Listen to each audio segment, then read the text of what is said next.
Kalau kita tetap di sini, kita pasti mati.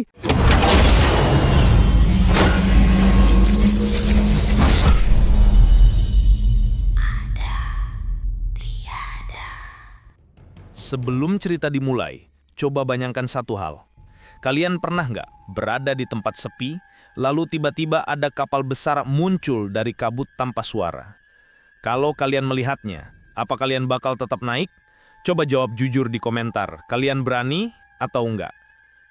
Halo semua, selamat datang kembali di channel Ada Tiada, tempat di mana kisah nyata dan dunia tak kasat mata saling bersinggungan.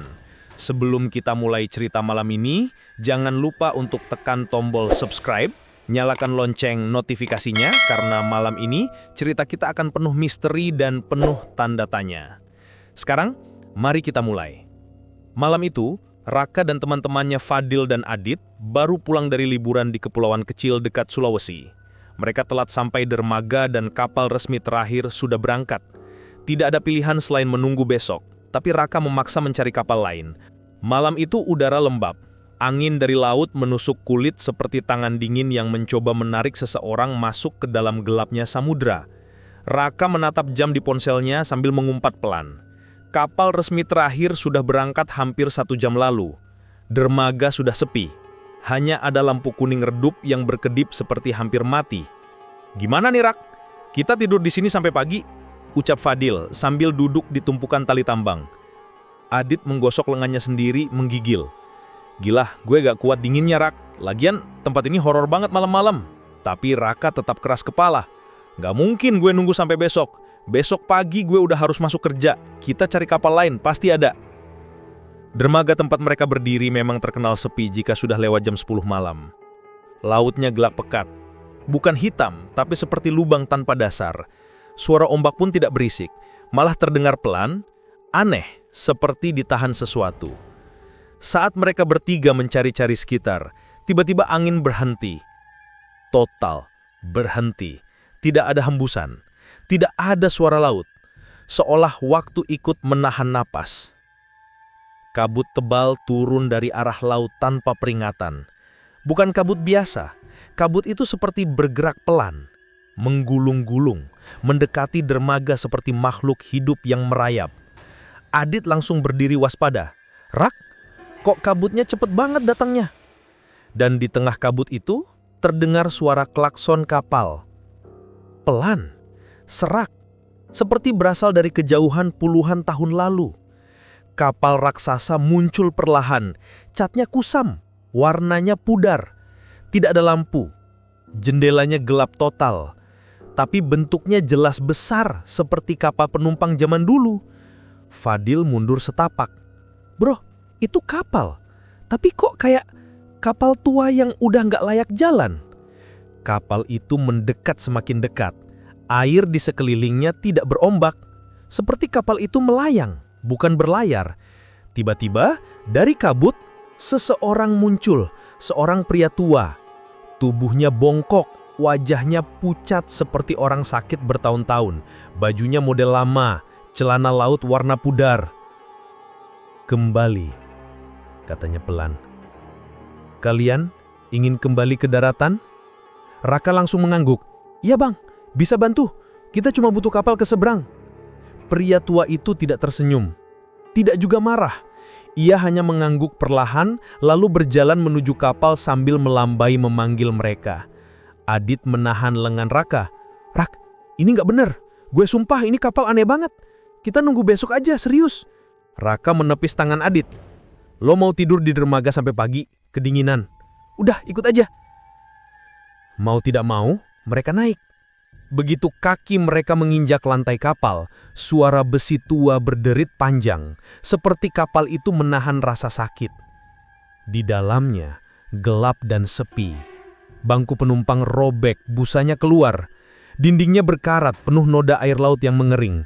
Tidak ada kru, tidak ada penumpang. Hanya mereka bertiga. Saat kapal mulai berjalan, mesin terdengar seperti batuk panjang orang sekarat. Laut yang tadi tenang mendadak bergolak pelan, seperti menahan sesuatu yang naik ke permukaan. Fadil menelan ludah. "Rak, sumpah gue ngerasa kapal ini bukan kapal yang seharusnya jalan. Raka tetap memaksa tenang. Bisa jadi kapal tua, tapi yang penting bisa nyebrang. Udah, santai aja. Mereka duduk di kursi yang sudah rusak. Angin dingin menerpa wajah mereka, padahal ruangan itu tertutup rapat. Dan semakin lama, udara semakin bau. Bukan amis laut, tapi seperti bau sesuatu yang pernah membusuk. Adit mulai gelisah. Rak, gue dengar suara langkah di atas. Fadil langsung memincingkan mata ke arah langit-langit. Lu yakin? Kan cuma kita bertiga sama babak tadi. Namun, langkah itu nyata. Pelan, berirama. Tap, tap, tap. Bukan satu orang, tapi banyak. Seperti lusinan penumpang yang berjalan bersamaan. Rak mencoba mengalihkan. Mungkin suara mesin? Atau ucapan Raka terputus. Adit memegang lengannya kuat-kuat. Rak, lihat ujung lorong itu. Di sana, seolah muncul begitu saja, berdiri seorang wanita. Punggungnya menghadap mereka. Rambutnya panjang, kusut, menutupi separuh tubuhnya. Seragam pramugari kapal model lama melekat di tubuhnya, model yang tidak dipakai lagi sejak tahun 80-an. Bajunya basah, sobek, dan dari ujung kainnya menetes air, seperti baru saja keluar dari laut. Raka menaham napas. Ada orang? Wanita itu diam, tidak bergerak, tidak mengeluarkan suara. Hingga kepalanya berputar, perlahan, memutar ke belakang tanpa memindahkan tubuhnya. Lehernya berdecit seperti tulang patah. Mata wanita itu kosong, pucat, berair, dan bibirnya bergerak, meski tidak bersuara, seperti sedang mengucapkan sesuatu. Adit menjerit kecil, Rak, lari, lari, cepet! Mereka bertiga langsung lari keluar lorong menuju geladak atas. Napas tersengal-sengal, jantung berdebar. Begitu sampai di luar, mereka melihat ke arah ruang kemudi. Ruangan itu gelap total. Pintu terbuka sedikit. Tidak ada suara. Tidak ada bayangan siapapun. Fadil maju beberapa langkah, menyorotkan ponsel. Rak, kapal ini nggak ada yang nyetir. Raka membeku. Kabut tebal kembali menyelimuti sekeliling kapal. Mesin tetap jalan. Kapal tetap melaju. Namun ruangan nahkoda kosong. Benar-benar kosong. Dan di tengah keheningan itu, wanita berseragam tadi muncul lagi di ujung geladak, menatap mereka. Kepalanya masih terpelintir, tubuhnya kaku. Selamat datang kembali. Angin laut menampar wajah mereka keras, namun dinginnya bukan dingin biasa. Rasanya seperti menyentuh kulit dari dalam, seperti hawa dari tempat yang bukan dunia mereka. Raka memegang pagar kapal, tangannya gemetar. Kabut makin tebal mengelilingi kapal itu, membuat laut seperti menghilang dari pandangan. Adit memegang lengan Fadil, suaranya pecah. Rah, ini kapal apaan sih? Kenapa makin gak bener? Fadil hanya geleng-geleng. Wajahnya pucat seperti tidak ada darahnya sama sekali. Mereka melihat ke arah dek atas, karena terdengar suara seperti kursi bergeser. Raka menelan ludah, lalu perlahan mendongak. Dan di sana, bangku-bangku penumpang yang awalnya kosong, sekarang penuh terisi. Bukan oleh manusia hidup. Raka langsung mundur beberapa langkah, hampir jatuh. Astagfirullah, itu orang semua. Para penumpang itu duduk berjejer, kepala tertunduk. Pakaian mereka basah kuyup seperti baru diangkat dari dasar laut. Beberapa mengenakan baju lengkap, sebagian lain memakai lifebuoy yang melilit begitu erat. Kulit mereka putih kebiruan, seperti tubuh yang sudah lama tidak bernapas. Adit suara bergetar parah. Bang, gue gak mau ada di sini. Gue mau turun aja. Namun tidak ada daratan yang terlihat. Tidak ada lampu, tidak ada dermaga.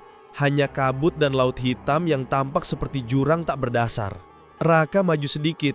Matanya fokus pada salah satu penumpang yang duduk di baris depan. Badan pria itu diam, tapi bajunya terus meneteskan air, membentuk genangan kecil di lantai kayu dek. Seolah-olah air itu keluar dari tubuhnya sendiri. Tiba-tiba, salah satu penumpang mengangkat kepala. Pergerakannya lambat, sangat lambat, seolah lehernya sudah kaku. Ketika wajahnya terlihat, seluruh kulit tampak mengelupas, bibirnya pucat retak, dan yang paling membuat Raka hampir muntah, dua matanya putih polos, tak ada bola mata sama sekali. Mulutnya membuka, semakin lebar, lalu keluarlah air laut dari mulutnya, begitu banyak hingga mengalir ke dek seperti seseorang sedang memuntahkan laut itu sendiri. Dengan suara berat seperti tenggelam di dalam air, ia berbicara dengan nada sangat lambat dan bergema. "Kenapa kalian naik?" Fadil mundur sambil menjerit kecil. "Gue kan gak mau naik, Raka yang maksa." Suara langkah kaki berat terdengar dari seluruh penjuru kapal. Para penumpang itu berdiri satu demi satu. Pergerakannya tak wajar. Ada yang tubuhnya miring, ada yang seperti kehilangan tulang belakang, bengkok tak karuan. Air terus menetes dari tubuh mereka seperti hujan kecil. Adit mulai menangis tapi tidak ada suara. Hanya air mata yang jatuh cepat, seperti ia tidak sadar sedang menangis. Fadil menarik tangan Adit dan memaksa lari. "Lari sekarang!" Mereka bertiga langsung kabur ke arah tangga menuju lantai kemudi. "Rah, cepetan, mereka bangun semua!" Saat menoleh ke belakang, Raka melihat para penumpang itu perlahan bergerak mengikuti mereka. Tidak terburu-buru, justru itu yang membuatnya makin menyeramkan. Seolah mereka tidak perlu mengejar, karena pada akhirnya kapal ini akan membawa mereka kemanapun mereka pergi. Dan tidak ada tempat untuk lari. Begitu sampai di ruang kemudi, Raka menarik pintu sekeras mungkin dan menguncinya. Ia berharap ada kru, nahkoda atau siapapun di sana. Tapi saat mereka menoleh, ruangan itu kosong, benar-benar kosong. Tidak ada setir kapal, tidak ada navigasi, tidak ada tombol, tidak ada radio. Ruangan itu terlihat seperti sudah ditinggalkan puluhan tahun. Dindingnya lembab penuh jamur, lantainya berdebu dan berkarat. Yang paling aneh, tidak ada tanda kapal ini sedang dikendalikan dari ruangan itu. Satu-satunya benda yang terlihat jelas hanyalah sebuah pelampung besar tergeletak di tengah ruangan. Pelampung dengan tulisan besar, "Kapal Arwana, hilang 2003. Adit langsung terduduk memegangi kepala. "Rah, lu inget gak? Ini kapal yang pernah viral, yang hilang total, yang semua penumpangnya gak pernah ditemukan." Fadil menggigit bibir sampai berdarah. "Jadi kita naik kapal yang bahkan dunia nyata udah nganggep ini bangkai." Tiba-tiba suara langkah berat mendekat, semakin keras, duk-duk-duk. Langkah itu naik tangga menuju ruang kemudi. Raka meraih gagang pintu, mencoba menahannya gemetar. Seseorang atau sesuatu sedang naik. Pintu berderit pelan. Seseorang muncul dari balik kabut tipis lorong. Seorang pria memakai topi nahkoda. Kemeja putihnya sobek-sobek, penuh tritip dan lumut laut menempel seperti ia hidup di bawah laut puluhan tahun. Kulitnya biru tua, seperti mayat yang sudah membusuk lama. Ia berjalan perlahan masuk ruangan. Kakinya meninggalkan jejak air asin di lantai. Mata pria itu tak bergerak sedikit pun saat menatap mereka. Lalu dengan suara garau berat seperti dari dasar laut, ia bicara. "Kalian sudah berada di kapal yang salah." Adit mundur sambil memegangi mulutnya. Bang, tolong, kami cuma mau pulang." Nahkoda itu menatap mereka semakin dekat. Setiap langkahnya membuat suhu ruangan turun drastis. Kabut keluar dari mulut Raka saat ia bernafas. Nahkoda itu membungkuk sedikit, mendekat ke wajah Raka, seolah mencoba menghirup aroma tubuhnya. Kemudian ia menutup mata dan berbisik, "Yang hidup tidak boleh berada di kapal orang mati, dan yang mati tidak akan membiarkan kalian pergi." Lampu ruangan berkedip lalu padam seketika. Dalam gelap total, terdengar suara ratusan langkah kaki basah mendekat dari berbagai arah. Duk, duk, duk, duk, seperti seluruh penumpang kapal itu sedang naik. Fadil menjerit, "Raka, apa yang harus kita lakuin?" Sebelum Raka sempat menjawab, suara lain muncul. "Ah!" Suara panjang seperti seseorang yang diseret ke laut. Adit gemetar. Bang, tolong, kami cuma mau pulang." Raka tidak berani menebak, karena suara itu bukan cuma suara teriakan orang. Di akhir teriakan, terdengar suara air laut menelan sesuatu. plung, lalu hening, sangat hening, seolah kapal ini sedang menunggu giliran siapa berikutnya. Kabut makin menebal. Udara di atas kapal menjadi begitu dingin sampai nafas mereka berembun. Raka, Fadil, dan Adit berdiri kaku, menatap sosok nahkoda yang tubuhnya dipenuhi teritip dan kulit pecah-pecah seperti daging busuk yang direndam air terlalu lama. Nahkoda itu maju perlahan. Langkahnya terdengar berat. Tap, tap, tap. Setiap langkah seperti menyedot hawa panas di sekitar, membuat seluruh tubuh mereka menggigil tanpa alasan. Raka menelan ludah, memaksakan kata keluar. Bang, tolong, kami cuma mau pulang. Tolong antar kami ke darat. Nahkoda itu berhenti. Ia tidak menoleh, tidak bergelak. Lalu lehernya berputar perlahan. Bukan badannya, hanya lehernya. Berputar nyaris 180 derajat seperti tulangnya sudah tidak tersambung. Suaranya keluar, seperti orang berbicara sambil menahan air di tenggorokan.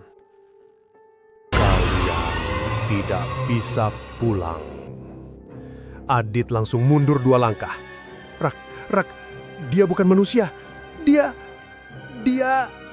Sebelum ia selesai bicara, nahkoda itu memutar seluruh badannya dengan gerakan patah-patah seperti tulang yang direkatkan ulang. Kini ia menghadap mereka sepenuhnya. Matanya kosong, hitam pekat, tidak ada bola mata. Hanya rongga gelap seperti lubang menuju sesuatu yang lebih dalam. Kalian semua sudah tenggelam. Raka merasakan tubuhnya mematung. Kata-kata itu seperti menampar kenyataan yang selama ini ia coba tolak. Adit gemetar keras. Kalau kalian sudah tenggelam, kenapa kapal ini mesti jalan? Rahang nahkoda turun perlahan, lebih rendah dari seharusnya, seperti ototnya sudah tidak berfungsi. Ia tersenyum, senyum panjang yang tidak wajar. Kapal ini sedang mencari korban terakhir.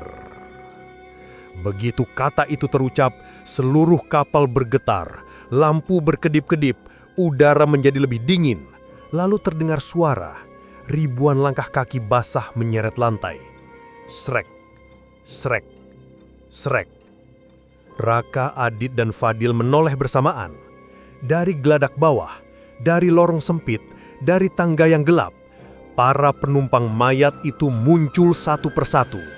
Kulit membiru, mata putih melotot, air laut menetes dari tubuh mereka seolah mereka baru saja diangkat dari dasar laut. Mereka menyeret kaki menuju ruang kemudi. Tempat ketiga pemuda itu berdiri. Fadil mundur hingga punggungnya menempel pada dinding. Rak, mereka datang semua, Ini nggak nyata, ini mimpi buruk. Tapi mayat-mayat itu terus maju, semakin dekat. Air laut mulai mengalir memenuhi lantai. Dingin, berbau amis, setiap tetesnya seperti berasal dari dunia lain. Salah satu mayat wanita yang kulit wajahnya robek hingga memperlihatkan gigi mengangkat tangan ke arah Raka. Tangannya gemetar, bergerak lambat tapi pasti. Turun, ikut kami, kembali ke tempat kami. Raka menepis tangan itu sekuat tenaga. Dorongannya membuat tangan mayat itu patah dan jatuh ke lantai. Tapi tubuh wanita itu tidak berhenti. Ia terus maju seolah tidak merasakan apapun. Raka panik. Kita harus pergi dari sini, ayo! Mereka bertiga lari ke arah pintu keluar ruang kemudi. Tapi puluhan mayat sudah memenuhi lorong. Tidak ada jalan. Fadil memaksa membuka jendela samping kapal. Angin malam menerjang wajah mereka. Dan ombak ganas terlihat di bawah. Rak, kita loncat aja. Lebih baik mati di laut daripada ditarik mereka. Adit langsung menolak keras. Gila lu, kita bisa tenggelam. Raka menoleh ke belakang. Mayat-mayat itu semakin dekat. Beberapa sudah meraih kaki mereka, menarik dengan kekuatan yang tidak masuk akal. Tubuh Raka ditarik ke belakang. Ia berontak sambil berteriak. Kalau kita tetap di sini, kita pasti mati. Fadil benar. Adit menatap laut, gelap, dalam, tidak ada satupun cahaya. Rak, kalau kita loncat, kita nggak bakal kelihatan. Kita hilang. Raka menggigit bibir. Tetap lebih baik daripada masuk ke dunia mereka. Geladak kapal mulai retak-retak. Seperti kapal itu tidak suka keputusan mereka. Nahkoda itu berubah lebih mengerikan. Ia menunjuk mereka dengan satu jari panjang yang kuku hitamnya pecah. Kalian tidak bisa melarikan diri. Kapal ini sudah memilih. Salah satu dari kalian akan tinggal. Adit jerit histeris. Rak, cepat putuskan! Raka menutup mata, menghitung cepat dalam hati. 1, 2, 3. Mereka bertiga loncat dari jendela. Angin menghentam wajah.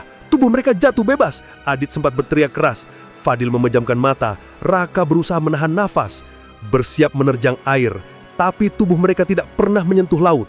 Tidak ada percikan air. Tidak ada dingin. Yang mereka rasakan hanyalah kekosongan. Seolah dunia luar sudah tidak ada lagi. Raka berteriak, namun suaranya terdengar seperti disedot ruang kosong. Tidak memantul, tidak bergema. Rak, apa ini? Kita jatuh kemana? Fadil berputar-putar di udara tanpa pegangan.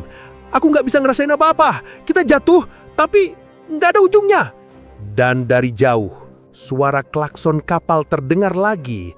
Pelan, dalam, mengerikan. Tut, tut, tut. Lalu suara nahkoda itu muncul entah dari mana. Kalian tidak bisa pulang karena kalian sudah meninggalkan dunia manusia. Kegelapan menelan mereka semakin dalam sampai akhirnya mereka tidak tahu lagi apakah mereka masih jatuh atau sudah mati. Raka terbangun dengan nafas terputus-putus. Udara asin memenuhi paru-parunya. Ia langsung batuk keras sampai tubuhnya gemetar. Pandangannya buram sebelum akhirnya perlahan menjernih. Ia merasakan dinginnya pasir basah di punggungnya. Ketika ia bangkit sedikit, ia sadar bahwa ia berada di tepi pantai yang sunyi. Angin pagi berembus perlahan, lembut, namun suhu yang menusuk membuat tubuhnya merinding. Ia menoleh ke kanan dan melihat Fadil tergeletak, masih tidak sadarkan diri. Sedangkan Adit terbaring di sisi kiri, wajahnya pucat seperti tidak bernafas. Fadil, Dit, bangun, tolong bangun. Suara Raka serak, tapi ia memaksa mengguncang mereka. Fadil terbangun lebih dulu, terbatuk keras sambil memegangi dadanya. Adit menyusul membuka mata, terlihat linglung seperti tidak tahu di mana ia berada. Mereka bertiga saling memandang dengan wajah ketakutan yang sama. Seolah mereka tidak yakin, apakah ini nyata atau masih bagian dari mimpi buruk kapal itu. Rak, kita masih hidup kan? Tanya Adit dengan suara gemetaran. Raka mengangguk ragu. Seharusnya iya, tapi dalam hatinya ia tidak benar-benar yakin. Mereka bertiga bangkit dan memandang ke laut. Hamparan air terbentang tenang, tidak ada jejak apapun. Tidak ada kapal, tidak ada kabut, tidak ada suara mesin. Seolah kapal menyeramkan itu hanyalah ilusi. Namun Raka tahu, apapun yang mereka alami tadi bukan mimpi. Gue yakin banget tadi kita jatuh, gumam Fadil. Tapi kenapa kita ada di pantai? Adit memeluk tubuhnya sendiri, menggigil meski matahari mulai naik sedikit. Harusnya kita tenggelam, Rak. Harusnya kita... Ia tidak bisa melanjutkan, karena tubuhnya seolah menolak mengingat apa yang terjadi di kapal itu. Mereka memutuskan berjalan menyusuri pantai, menyisiri pasir basah menuju arah dermaga kecil yang terlihat samar di kejauhan. Langkah mereka berat. Setiap kali angin berembus, bulu kuduk Raka berdiri seperti ada sesuatu mengawasinya dari kejauhan. Setelah beberapa menit berjalan, mereka melihat seorang petugas jaga yang sedang duduk di depan pos. Petugas itu hampir tertidur, namun langsung terbangun ketika mendengar suara langkah kaki mereka. "Oh, kalian dari mana?" tanya petugas itu sambil berdiri. "Kok wajah kalian pucat semua?" Raka maju sedikit, mencoba bicara meski suaranya bergetar. Kami naik kapal, tapi kapalnya aneh, Pak. Terus ada kabut dan banyak penumpang yang..." Ia berhenti tidak sanggup menggambarkan. Adit menyambung dengan suara patah-patah. "Kami naik kapal Arwana. Itu kapal lama kan? Bapak pasti tahu." Petugas itu menatap mereka bertiga dengan ekspresi perlahan berubah. Dari bingung menjadi terkejut, lalu benar-benar ngeri. "Kapal Arwana?" ulang petugas itu. Kalian yakin? Raka mengangguk cepat. Iya pak, itu tulisannya jelas banget di pelampung. Petugas itu menelan ludah, lalu mengambil ponselnya dari meja. Ia membuka galeri dan memperlihatkan sebuah foto berita tahun 2003. Foto kapal rusak yang sebagian tenggelam di laut. Judul beritanya, Kapal Penumpang Arowana Tenggelam, Tidak Ada Korban Selamat. Fadil menatap layar itu lekat-lekat, wajahnya mendadak pucat pasi. Tidak ada korban selamat. Adit menggeleng cepat. Gak mungkin, kami selamat. Kami di sini, Pak. Kami... Petugas itu memotong dengan suara rendah dan serius. Kalian bilang naik kapal itu di tahun ini, tahun 2025. Gak mungkin, kapal itu tenggelam 22 tahun lalu. Raka merasa tenggorokannya tercekat. Suara petugas itu seperti gema dari dunia lain. Tapi kami pulang, bisiknya lirih. Petugas itu menghela nafas panjang. Ia menunjuk ke dinding pos yang terbuat dari kaca gelap mengkilap. Kalau kalian benar-benar pulang, coba lihat bayangan kalian. Mereka bertiga menoleh bersamaan. Raka berharap itu hanya lelucon buruk. Tapi ketika matanya melihat pantulan di kaca, ia tidak melihat apa-apa. Tidak ada bayangan tubuhnya. Tidak ada siluet rambutnya. Tidak ada pantulan wajahnya. Kosong. Seperti mereka tidak berdiri di sana. Rak, kita nggak punya bayangan. Suara Fadil pecah. Adit memegang dadanya panik. Ia menekan keras-keras area jantungnya. Tidak ada detakan. Tidak ada denyut. Rak, gue nggak ngerasain apa-apa. Adit menangis, terisak ketakutan. Gue mati ya Rak. Kita bertiga mati. Raka ingin menyangkal. Ia ingin berteriak bahwa ini tidak mungkin. Tapi tubuhnya terasa ringan. Terlalu ringan, seperti udara. Ia menekan dadanya sendiri. Hening. Tidak ada tanda kehidupan. Angin laut tiba-tiba berhenti. Dunia menjadi terlalu sunyi. Lalu, dentang! Jam besar di dermaga berdentang keras memecah kesunyian. Suaranya bergema panjang, seperti memanggil sesuatu dari kejauhan. Dentang! Dentang! Dari arah laut terdengar suara klakson kapal. Pelan, dalam, seperti dari dasar laut. Raka menatap kejauhan. Kabut putih mulai merayap lagi, naik perlahan dari permukaan air. Ombak yang tadi tenang berubah memukul pantai dengan ritme aneh, seperti langkah kaki raksasa yang berjalan semakin dekat. Dalam kabut itu, sebuah bentuk besar perlahan muncul. Bayangan kapal, lalu semakin jelas. Kapal yang sama, cat kusamnya, lampu berkedipnya, geledak retaknya. Kapal Arowana. Dia datang lagi, bisik Fadil. Adit mundur-mundur sampai membentur dinding pos. Rak, jangan bilang kita harus naik lagi. Petugas itu melangkah mundur ketakutan. Kalau kalian gak punya bayangan, berarti kalian bukan lagi bagian dari dunia ini.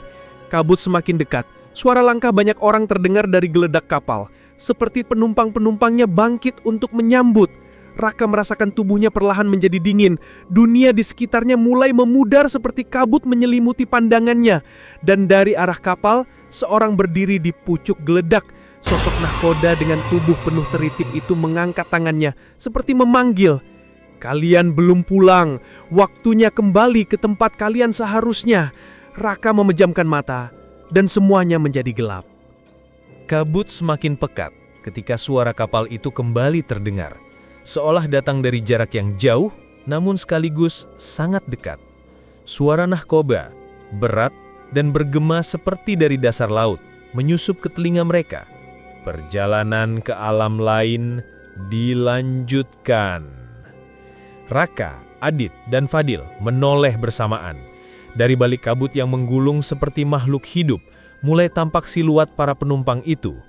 Para mayat dengan pakaian basah, wajah pucat, sebagian tanpa mata, sebagian lagi seolah masih meneteskan air laut dari sela-sela bibir mereka. Mereka berdiri di geladak kapal Arowana, diam.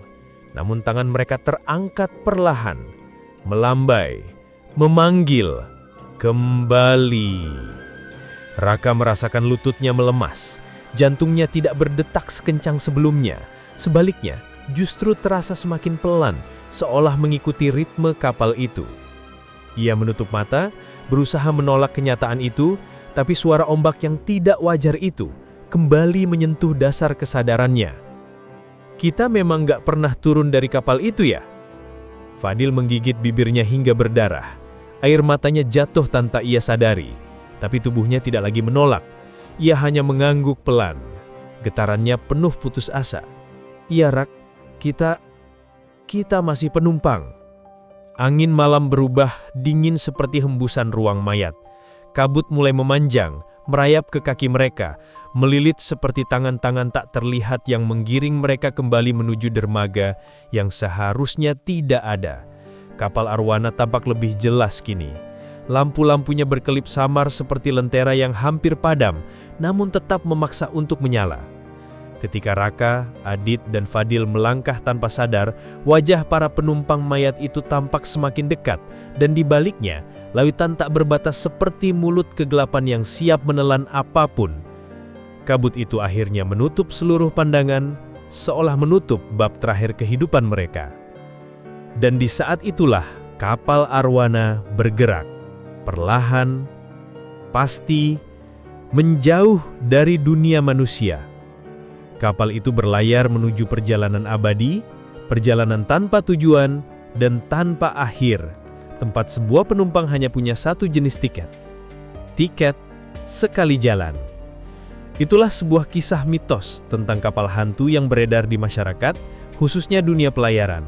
Buat kamu yang menyukai kisah-kisah horor seperti ini, jangan lupa dukung channel ini dengan cara subscribe, nyalakan loncengnya, dan tinggalkan di kolom komentar. Terima kasih sudah menonton sampai akhir. Sampai jumpa di video selanjutnya di Antara Ada dan Tiada.